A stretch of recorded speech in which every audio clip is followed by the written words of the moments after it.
Magic 87.6, morning Andrew on the radio and Mathew Dickerson, hello. Good morning, Andrew. Matthew on the radio. Yes, Matthew and Andrew. I could tell you a story about my name that involves the word Matthew, but we've been here till next Thursday and there's more important things to talk about. So let's talk about 3D printers. Well, it probably isn't fit for radio. Is that what you're saying? Yeah.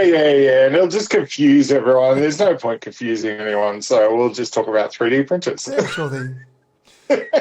Well, 3D printers are cool. Have you actually watched a 3D printer doing what it does?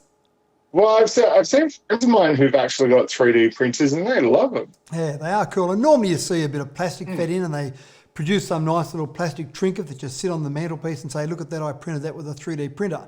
Of course, there are more useful things that people do. They are used in industry, sometimes printing specific parts that you might need to modify slightly to put into various parts of machinery.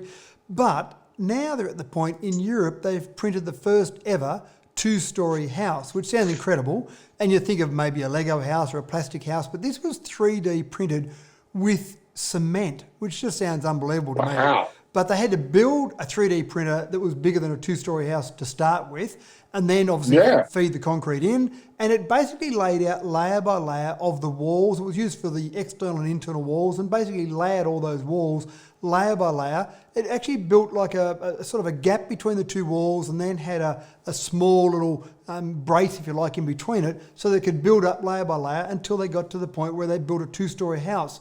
Only involved about 15 days of actual printing. It was done over a few months because they had some students involved in the project, but it just seems incredible. You've got this ability to do that, and then you start to think of, imagine the flexibility, just change the design on the computer, and next thing you know, you can go and print the 3D house. It makes it able to be done with fewer people. Obviously, if you're in areas where you haven't got skilled labour, it makes it easier for those sort of areas. Probably cheaper and more sustainable to print it that way. So it's pretty exciting sort of technology. That's pretty cool. Only in Europe would they build it layer upon layer upon layer upon layer. I'm sure they would. I'm sure.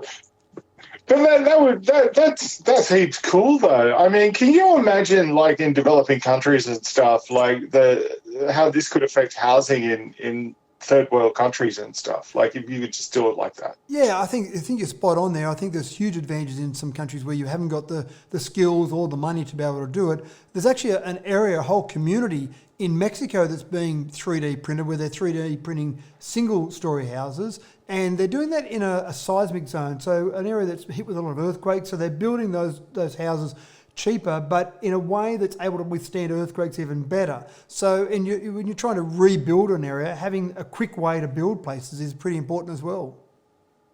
Absolutely.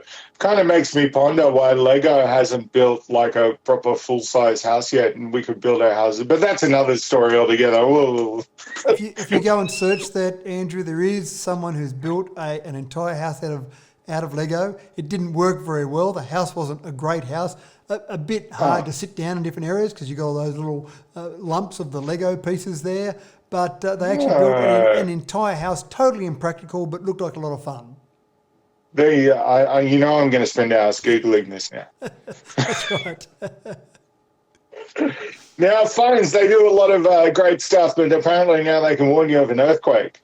There are some seismic sensors that are in various locations, California in particular, that are installed into the earth that are basically feeling out, waiting for some tremors from the earth to try and give people some sort of early warning. And you think it might make much difference a few seconds, but if you've got a few seconds warning before an earthquake, if you're driving a car, you can pull over the side of the road, or if you're out somewhere where you think it might be a dangerous spot to be, you can go to somewhere a bit safer. So you don't need a lot of extra time to try and be a bit safer in an earthquake, but from the time they know about those tremors, those movements in the earth, to the time they actually warn people, often people know about it because there's buildings falling down around them.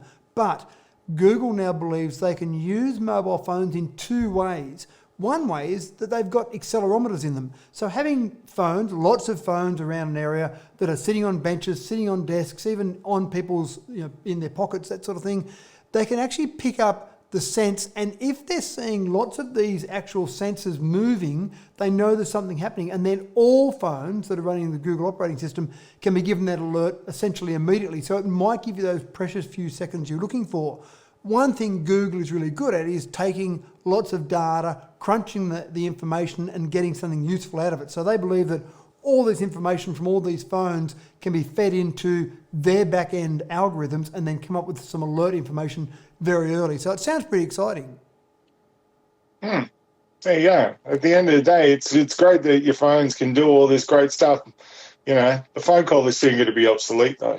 Almost. I'm waiting for someone to run an advertising campaign that says all these wonderful things a phone can do, and an asterisk down the bottom that says, and makes phone calls. And it'll only be a generation into the future, I think, where people will go, what do they mean? Makes a phone call? I don't understand. Yeah, and is that thing where I talk to someone else and I use Facebook for? Yeah, that's it. That's it. Can technology save you money at the petrol bars? I know we use the fuel check app. Yeah, that's great for us. We love that. And you found it's effective? Yeah. No, it's really cool. Yeah, so rather than just a bit of anecdotal information, Griffith University did some research where they looked at, in Queensland, they looked at what motorists were doing, how they were using the technology, whether it was saving them money, a whole range of things. And the first thing they found was that people are using it 600,000 times a month. People are accessing a website or accessing an app to look at fuel prices, and that's almost doubled in the last 2 years. So that's fantastic. People are using it, but is it saving the money? When they broke it down even further, they found that someone in Brisbane, for example, on average, was saving about $179 a year in fuel prices if they use the app and the website over someone that didn't. When you look at the Gold Coast, $139. When you go to regional areas, there's not as much competition and probably not as many fluctuations there. So places like, say, Cairns, you saved about $53.80 per year in Cairns as opposed to the $179 in Brisbane. But still useful. That's still $50 in your pocket that you wouldn't have otherwise. So there's two things that come from it. One is showing you where to buy your petrol, so where the cheaper prices are. But the other thing is that there are different days that petrol prices are cheaper, even at the same service station. So if you don't need to fill up today, if you've got enough petrol to get you through the next couple of days, you can pick what might be the best day to go and get petrol. Yeah, we used to use it when we used to be able to travel to Sydney. You remember those days, Matt? Back in those old nostalgic days. I know. It was great. We used to use the fuel check app all the time when we'd sit there and work out, you know, be in the car and go, I need fuel, and the wife would pull it out and go, oh, yeah, got it, blah, blah, blah. And it's a really useful app. If you haven't got it yet on your phone, it is really good. Imagine not so good, because they're pretty much all the same every day. But if you are going anywhere else, it's a really good app to have. So go and download that one on your phone. Yeah, and it's good to see some actual data backing up what we kind of know to be true as well. Yeah, absolutely. Now, we know Google have been getting a bit narky this week, and, geez, they're making the threats, Matt. They are. I mean, we've talked about the background for this, where it seems fair and reasonable that there are news service providers out there providing news, providing journalists, providing some sort of fact-checking on what's being reported on, and then Google, Facebook, various social media sites just publish that information and don't have to pay for it. So the Australian government is leading the world, believe it or not, in this area, where they're trying to make Google and Facebook and other providers of the information pay the news providers for the service. Now, you're right, they are getting a bit narky. The first thing I noticed was a couple of days ago when I went to search for something in Google, and there's a warning saying that I'm about to start paying for these Google services. And Rod Sims, the chair of the ACCC, has said this is a bit of a misinformation campaign by Google, which is quite funny seeing it come the other way. But they are making these threats, you're right. They're saying you're going to start paying for YouTube, you're going to start paying for searches because the Australian government's going to make us. Now, the Australian government is basically making the point very clearly that they're not going to make them start paying for it. They're going to make them not making you charge users. They're going to make them start paying for news. But it's up to Google whether or not they start passing those charges on to users. And obviously their whole model is around selling advertising. Nothing has to change there. It's just they might take a little tiny minuscule percentage out of their massive profits if they started paying some of those news providers. Yeah, absolutely. And there already are premium YouTube services out there anyway. So you can already pay for YouTube if you want to, and there's all these different, if YouTube starts paying, there are a million other video on demand services out there. It's not like we're not going to go migrate to something else and find what we're looking for elsewhere. So you go nuts, Google. Go nuts, I say. I think you're right. I think they're smart enough to know that if they started charging, there'd be another provider who would pop up tomorrow. Because, as we know, the Googles and the Facebooks of the world, they make their money out of advertising revenue, not out of user charges. And so this change is really only just taking a very minuscule amount off their bottom line, but they could charge advertisers a bit more. They don't need to charge users. But I think they're particularly worried about the worldwide scene. If Australia gets away with this as a bit of a leader in this area, then what's it mean for other countries around the world? And the amount that it would cost them for Australia is a drop in the ocean, at best a drop in the ocean, but other countries might go, wow, Australia got away with that. We might start looking to do the same. Yeah. China, they were the manufacturers of the world, but I don't think they are going to be for much longer, Matt.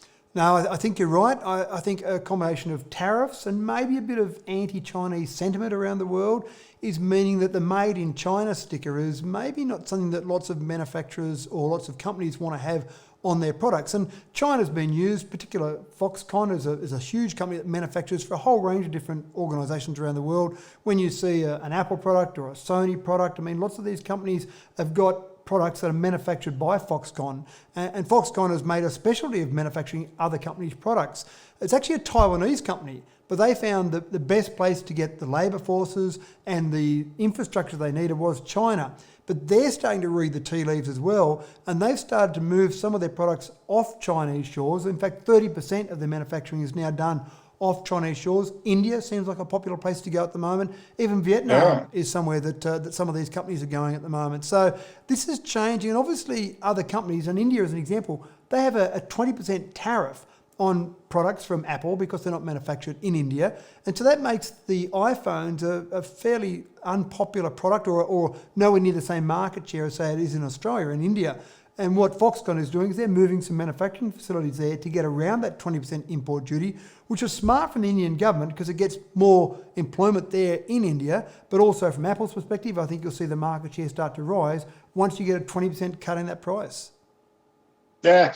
Wasn't there once upon a time, Matt, in the 80s where everything was pretty much made in Taiwan? 70s and 80s, I think the electronics were made in Taiwan. Yeah, it does change around, and I think it changes around as different tariffs, as different sentiments occur. The smart manufacturers, like the Foxcons of the world, are saying we will go wherever it's best for our customers. And this is the chairman of Foxconn who was actually saying these comments about the fact that China may not be the factory of the world any longer. So a lot of manufacturing occurs there as we speak. And I remember a tour I went through in Wuzheng many years ago, and this particular company in Wuzheng manufactured panels, as in TV panels. But you went into the one factory and it was fascinating because I'd walk along and I saw the Sony manufacturing area, and then I went along a bit further and I saw the LG manufacturing area. It was all done in the one factory, all to the specifications of those individual companies, but all done in the one factory. So it was quite fascinating to see. Again, that's what's at risk here. Absolutely.